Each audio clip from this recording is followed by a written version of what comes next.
मोहतरम नाज़रीन अदाब जी today news में आप सभी का खैर मक़दम है। टास्क फोर्स पुलिस ने शहर में एक कोठे पर छापा मारकर कई लोगों को गिरफ्तार किया। पुलिस के मुताबिक पांचमुखी हनुमान मंदिर के पीछे रोड नंबर 7 पर वाक़े एक मकान का मुआयना किया गया। इसकी इत्तला की बुनियाद पर कि जिस्म फरोशी हो रही है, जिसमें 2 अफराद को हिरासत में लिया गया और उनके पास से 6 सेल फोन और 5,900 रुपये नकद जब्त करके पुलिस स्टेशन मुंतकिल किया गया। ఈ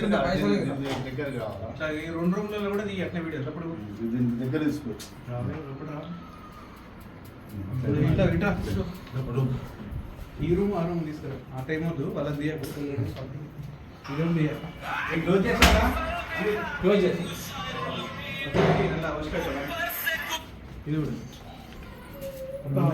కూడా కింద గట్టు అవసరం లేదు క్లోజ్ చేసి